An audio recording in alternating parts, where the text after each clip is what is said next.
Welkom by die derde episode van Aitsa Kykers. Kom ry gerus saam met my Augustus Daniels deur die hartklop van Afrika. Ons mense vertel hulle stories en Aitsa wys vir julle hulle dorpe. Ek sê mos, Aitsa is joune, syne, julle en ook almal van hulle aan die ander kant van ons grense sinne. En dit maak van Aitsa 'n lekker ding.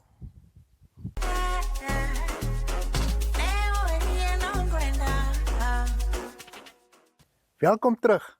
In hierdie episode gaan kuier ons aan die ander kant van die Oranje rivier by die spoggerige African Vineyards boutique, hotel, spa, restaurant en venue op Kanon-eiland. Jalmarie en Teens de Bruin besit die stylvolle 4-ster juweel. Kom ontdek gerus saam. Ek het maar 'n passie vir Afrika en al die komponente van Afrika. En ons is tussen hierdie wonderde wingerde en dit was vir my eintlik Engelse woord, no-brainer. Dit moet African Vineyard wees. En toe het ons besluit om die handelsnaam te ondersteun, om al die kamers of 'n wynnaam te gee of 'n druifnaam. En een van die eerste druiwe wat op variëteite wat langs die Oranje rivier geplant was, is die Sultana. En die Sultana is een van my kamers se name. En as 'n mens deurloop, dan sal jy ook agterkom dat ons het probeer om die dekor te gebruik om die kleur van die wyne te ondersteun. As ek praat oor dekorstyl, is dit meer vir my die emosie wat ons probeer skep in 'n kamer. Soos 'n gevoel. Ek sê baie keer iets hoef nie luks te wees nie, maar hoe dit jou laat voel. So as jy in 'n kamer instap, moet jy 'n spesifieke emosie en koneksie met die kamer kan hê.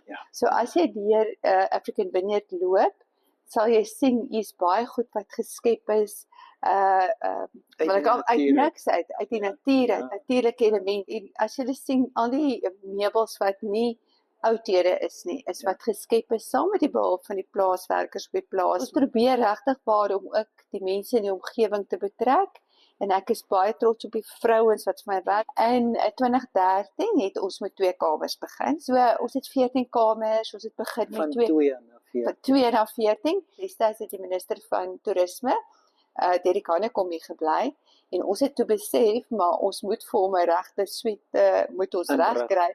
En ons het ons kamer afgegee en ons op 'n ander plek gaan bly vir daai tyd. So jy maak eintlik die huis se deur oop.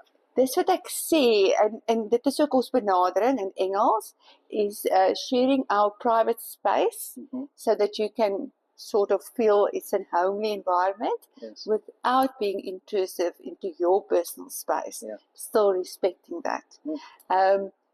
It's baie uniek. Jy maak dit oop vir mense om te geniet. Ons het toe so aangegaan en nou het ons 14 kamers en die spa in 2015, die spa geopen en alles ontwikkel die hele tyd. Wat lekker is dat ek dink ek en Teens is 'n regte span op verskillende vlakke wat goed graag wil ontwikkel.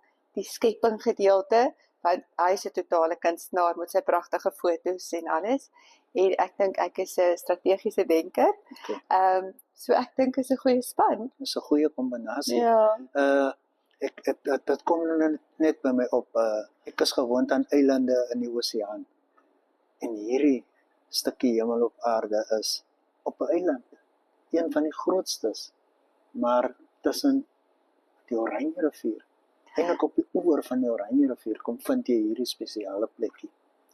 Ja, dit is ook nogal my hart. En jare terug, toe ons begin het met die gastehuis, het iemand vir my gesê, wie gaan op Kanon-eiland kom bly? En baie keer, uit 'n bemarkingsperspektief, weet ons dat die plek, die liggingskomponent is verskillik belangrik. Maar jy kan dit tot jou voordeel gebruik deur dit eksklusief. Dis 'n eiland in die Oranje rivier. En mense besef dit glad nie. En die eiland is 13 km lank en 4 km breed. Die grootste bewoonde bewerkte eiland in Suid-Afrika. Ek gaan vir julle oor die spa vertel en die kunsgalery en die musiek. Dis die mooi goedjies wat 'n glimlag op my gesig sit. Kom ek begin eers by die kunsuitstalling. Dit was ook in 2014-15 wat ek besef het, daar is nie 'n kunsgalery in Appington nie, en ek het 'n vriendin gehad wat skilder meer as een, en toe het ons maar begin, en ek het gedink, kom ons begin met 'n jaarlike kunsuitstalling van plaaslike kunstenaars, want dit is lekker as jy in jou plaaslike omgewing verskillende aktiwiteite het, wat vir toeriste ook groter blootstelling gee, en vir jou produk ook groter blootstelling gee, en dit het nogal regtig gegroei. Dis ongelooflike kuns wat ons hier het, en iemand het 'n opmerking gemaak, wat van Pretoria afgekom het gesê, die mense hier is meer kreatief, want hulle het nie die onderliggende spanning wat jy in die stede het nie. So mense besef nie eintlik wat 'n struikelblok dit is nie, tot hulle in hierdie skoon omgewing kom nie. So dit het baie gegroei, en dan laat die kunstenaars hulle skilderye hierso, en die toeriste kan dit koop, en toeriste is baie beïndruk met dit. Ons het al skilderye versend Duitsland toe, Hamburg toe, en dit was meer gekos as die waarde van die skilderye, maar die persoon wou dit gehad het. So die blootstelling van dit is regtig wonderlik. Hoeveel skilderye het u in die galery? Ek dink as 200 na 300 toe, en dan wissel dit, want mense koop mos nou, en dit word weer vervang. En toe het ek begin om musiek by te sit, en toe het ons dit genoem Arts and Music. So ons het regtig al baie groot kunstenaars hier gehad, 'n verskeidenheid. So Correa Botha, Rian Benadi, Demi Lee, Rohan de Tooy, Elvis Blue, Willem Botha, Nathaniel, wat natuurlik my all-time favorite is. So Nathaniel was al vir 2 jaar hier, hy kom hierdie jaar weer einde Oktober, en hy is absoluut 'n interessante karakter, en hy het soveel waardering vir die omgewing. So ons nuutste een van Art and Music het ons verander na In the Vines, want In the Vines was dis nie wingerde, so die tema involve, so ons gebruik In the Vines with Nathaniel. In the Vines, ons het ook nou vir Janie Moelman, wat ons inisiatief het saam met die ATKV, want Afrikaans is 100 jaar oud die jaar, so ons het die 20ste September, is hy hier. Wat is u gunsteling Afrikaanse woord? Beeldskoon. My man sê nou dag, hy het op skool geleer, jy mag nooit vir iets sê is beeldskoon nie, maar vir my sal ek sê, 'n omgewing is beeldskoon. Ons het 'n baie groot konferensie gehad in 2013, dit was 'n International Tourism Investment Conference, van al die toerisme Afrika ministers, en 200 mense, ons het gehad, in die groot saal was die konferensie, en die ander saal was die uitstallings, en dan het ons 'n tent opgeslaan vir die etes, en ons het nog 'n gemeenskap markie gehad, van plaaslike produkte, en nog 'n gala event gehad onder by die rivier. Ons het nie 'n Big Five of 'n Tafelberg nie, maar ons het mense, en ons het 'n emosie. So ek sê altyd, om die Noord-Kaap te kan bemerk, moet jy hier wees, om te ervaar die niks van niks, en die emosie van die mense. So troues in my groot saal, canopies voor die tyd in die tuine, onder by die rivier, die diens. So ons doen regtig wel baie funksies, troues, konferensies. Die spa het ons begin in 2015, ook maar met min, en dit is deurlopend ontwikkel ons. Die manier hoe mense vandag net hardloop, en ek kan sien hoe mense se gesigte absoluut na 'n treatment, die gesigte, en wat vir my 'n nuwe iets is hoeveel mans na die spa te kom. So die spa, om na jouself te kyk, holisties na jouself te kyk, en dit gaan body, mind en soul, alle komponente is baie belangrik. So ons het 'n outdoor spa ook, dat die mense kan die visare hoor, en alle snaakse en wonderlike pakkette. Ek is 'n romantikus, so ons fokus baie op dit, maar ook op die koöperatiewe groepe. Wat sal jy vir mense daar buite wil sê, oor die plek hierso? As jy regtig wil disconnect, to be able to reconnect with yourself, ons doen hartskos, wat slow food is, by die spa ontspan, ons het 'n fantastiese voorlewe, birdwatching, net die tuine wil geniet, jou batterye herlaai, dan moet jy regtig waar in 'n omgewing kom waar alles rustig is, en wat my mense en ons jou met respek en met passie gaan hanteer. Mense werk by julle. So dis nogal baie. Ja, Dit wissel afhangende van watter funksies jy het, maar tussen 12 na 18. Soos as jy kan sien, die tuine ja, is nogal ja. 'n voltydse werk. ja, ek het net na gekyk, ja. Ja, en ek is baie trots op my vrouens wat werk en hoe hulle ook ontwikkel het oor die jare. Ja. So daar's 'n hele paar wat al baie lank by ons is. As u plek kan beskryf in een woord, wat sou dit wees? Liefde en passie. Dis 2 woorde. Liefde. Liefde. Ek sê altyd as jy deur die hekke kom, Ja. is dit wat jy moet ervaar. Daar sê kykers, as jy op soek is na daai plekkie om die batterye te kom herlei, as jy jou gedagtes net wil skoonmaak, as jy net wil kom rus, African Vineyards. Aitsa, dit is nou vir jou 'n unieke plek waar jy Kalahari gasvryheid op sy beste kry. En ek moet sê, 'n mens vind dit maar moeilik om maar weg te kom wanneer jou kuier se einde noodgedwonge aanbreek. Vra vir my, ek weet.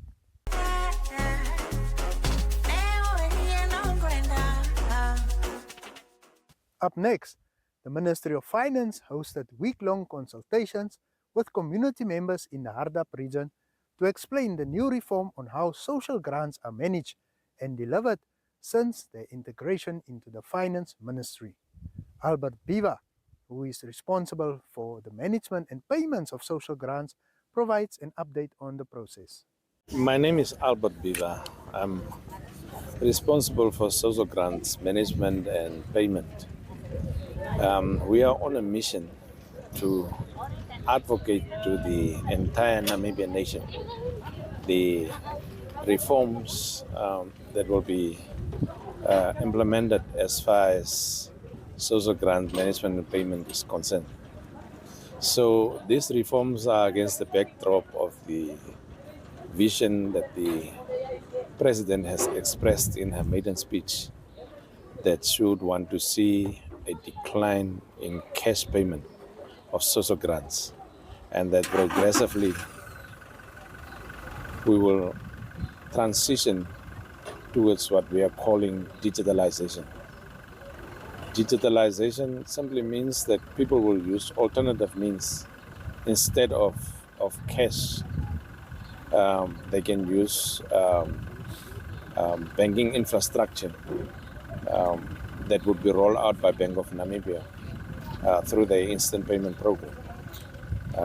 And ours is just to inform the citizenry the different steps that will be taken until we reach the desired digitalization process and get all of our people on the information highway as required in order to alleviate this cash payment of grants and to have cash carried around, because it attracts robbery, thievery, and all those things. And it is not good for the pensioners, especially during this day and age. So we have been in Karas region and we have been received well. We have covered already Keetmanshoop, Oranjemund, Rospina, and today we have covered Ludrats. We anticipate to cover next week Aus and Patani, and thereafter we will be traveling towards Karasburg and Barambat, and then Adamsvlei and Gruno, and then thereafter we'll do Osinker and Noord-Oever. And the other week we'll be doing the areas of Valgras, Blauwes, Koes, Arua, Bersaba, Aches, and so on. So I think the citizenry has been quite acceptable, and they seem to have been understanding. We were able to explain most of the areas of the grants that were not previously very clear. We have cleared it, and people now really understand it, especially the conditional basic income grant and its criteria, and the work that the government is busy doing. So I think overall we are happy with what we could achieve today here in Ludrad. It was indeed a well-attended and very informative session. Grant recipients, please do the necessary and avoid any unnecessary complications. In more news, the houses constructed by the Namibia Shack Dwellers Federation members in Area 7 of Luderitz were finally connected to the water reticulation system of the harbour town and now have running water in their taps. Let's have a look. Ewa, we are opening today this water because water is life. Water is life. You have to have water in order to survive. Yes. To shack dwellers, please use this water sparingly. Water costs money. If you have any leakage, report it. There we go. I'm drinking from this water. Today we are no more talking about working for the water for the shack dwellers, but now every house have got water, and those that do not have are in plan of going to the town council just to buy their own water meters, and everyone will then have water in the house. So the challenge of carrying buckets of water on top of your head is no more there, and so it has been I'd like to solved. thank Susan for involving us in the project. She approached us and we gladly jumped on board. It was a long project. I would think we started September 2023 and the last pipes came 2024, September. And the rock is hard here. I mean, the shack dwellers are the witness of that. And yeah, the total cost of the project is around 220,000. And there were a couple of people that came on board to help as well. And we'd like to thank Wesco. They sponsored the generator, which helped a lot. And then Town Council for the jackhammer. And then also at the end, there was one stretch of rock which we couldn't break. And then we got Chris Height on board from CK Civils, Chris Height and Norbert. And they provided the tools and machines to break the final rock. And I'm just happy this is done. 2 years.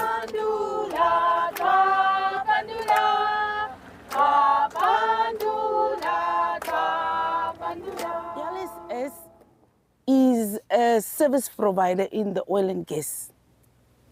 They came after we have received the request from the members. The members themselves pledged their labor. It was quite a good project to be part of.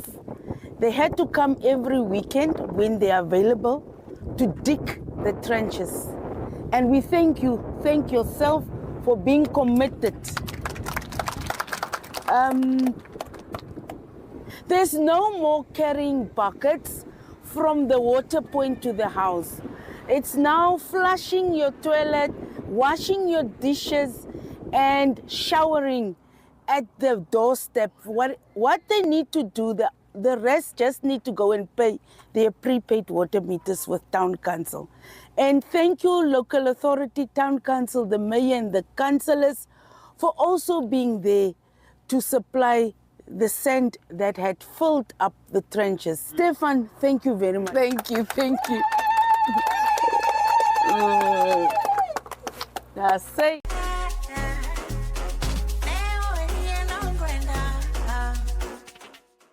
Now that's what I call a life-changing moment.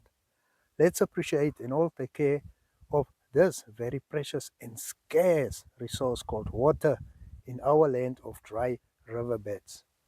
And now for some sports news. NHE Hoops triumphed over Wild Horses with a commanding 15-2 victory to clinch the title at the first ever bringing basketball to the Karas 3x3 tournament hosted at Diaz Primary School in Luderitz. Justus Sikolalaye, a member of the Karas Basketball Federation, which organized the event, tells us more about their plans for the sport in the region. It was the first of its kind in the Karas region, specifically Luderitz, and I can conclude that it was a success. I was impressed with the amount of team that showed up. Okay, we did invite teams from the region.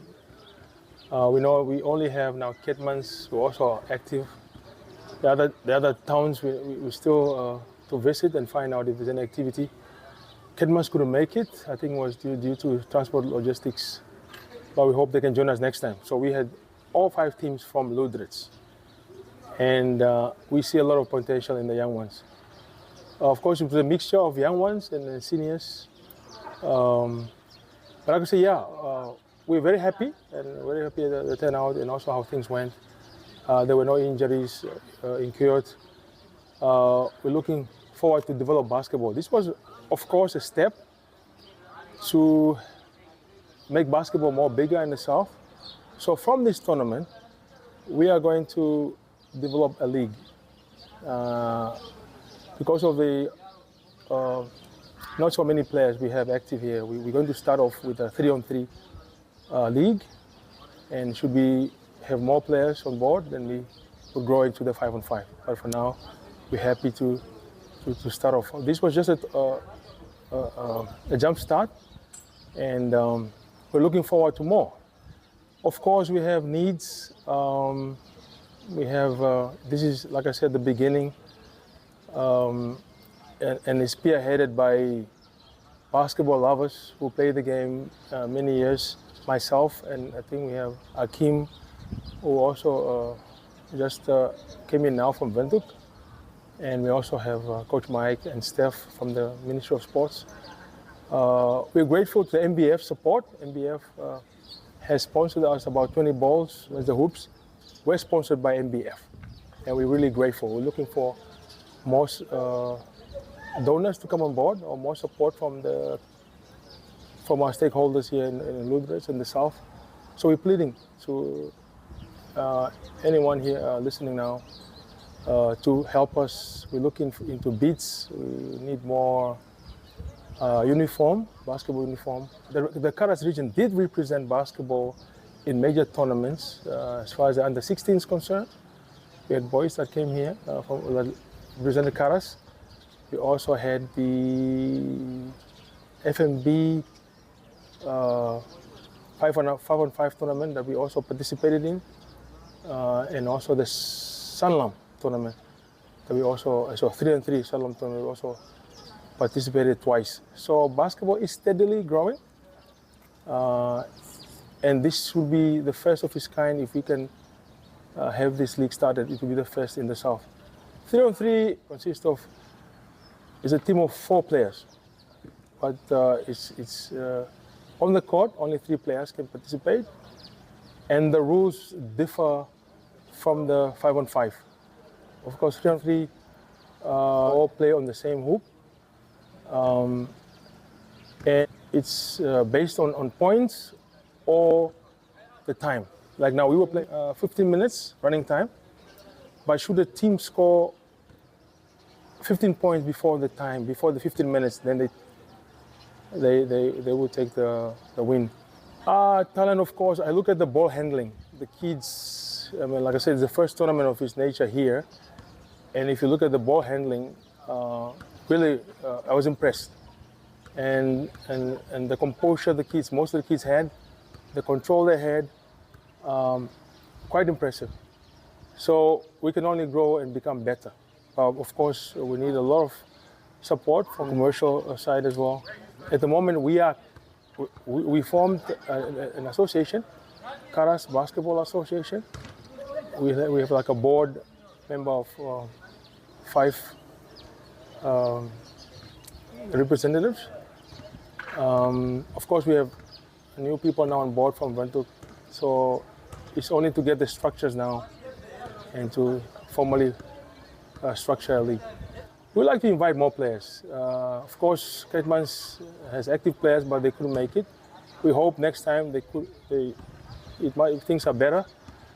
And if we have players in Oranjemund, Rospina, House, Keitmans, other players who are not aware of any basketball activities, we are active, and we invite everyone who's interested to join us. This is a beautiful game, and like I said, for young ones to stay away from the streets and other funny things, this is the right platform for young ones to come together. You know, in sports is an important part of the youth.